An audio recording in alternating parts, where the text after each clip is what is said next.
Syslog. As the name indicates, the purpose of Syslog is to write system messages to a log, that is, to a file, where a system administrator can analyze them as needed. Each syslog message is essentially intended to result in an entry in that log.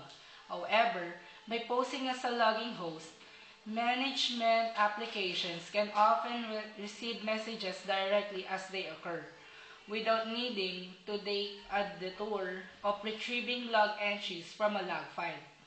Many network devices are extremely chatty when it comes to Syslog and constantly generate Syslog messages for all kinds of stuff.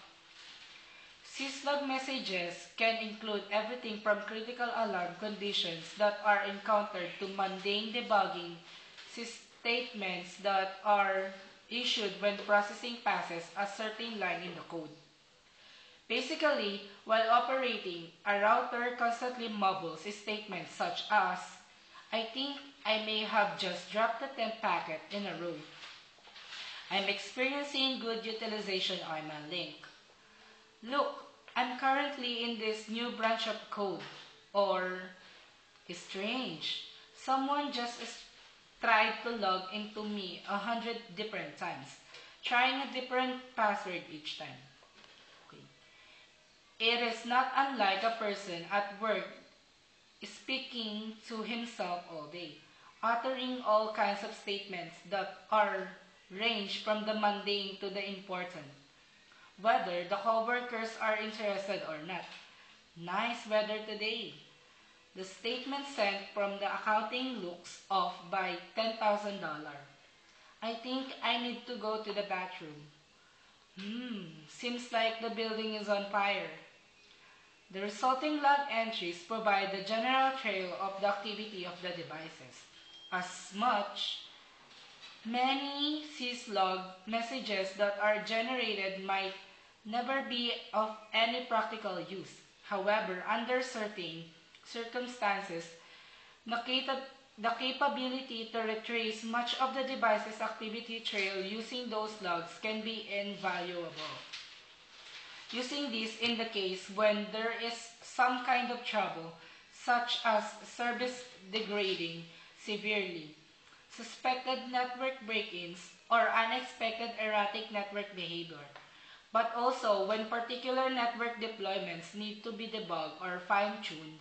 In the end, any particular application needs to decide for itself which messages it is interested in and which it can afford to ignore. As with CLI, system messages are designed to be human-readable, and as with CLI, Syslog was never intended as a management protocol. However, as with CLI, people eventually started using it as one. Syslog is essentially the ideal natural complement to CLI. It provides the capability for the device to emit event messages without solicitations, which complements the request or response pattern of CLI.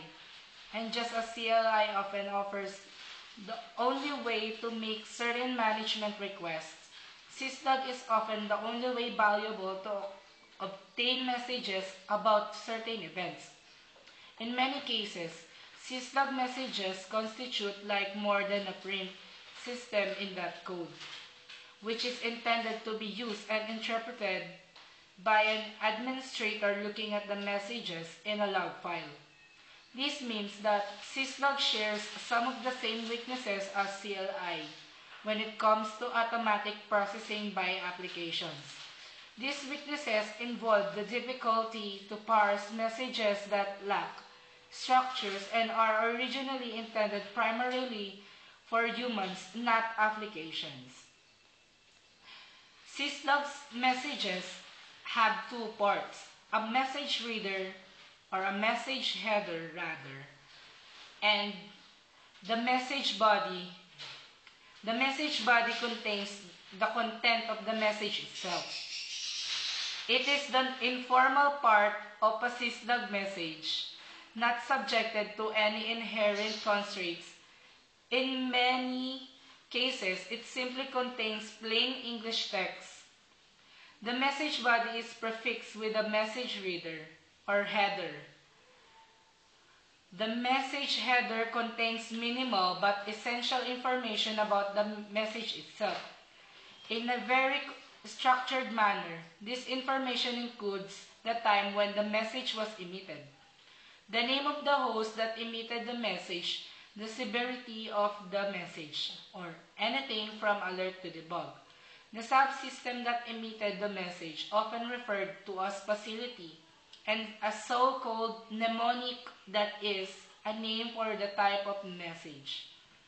These information fields constitute the least common denominator information that should be present in every event message. This information might not be much, but it is enough to make Syslog messages fairly accessibly to application in addition for humans. Okay, this is Arvin H. Olares from 2AITSM reporting Syslog. Thank you.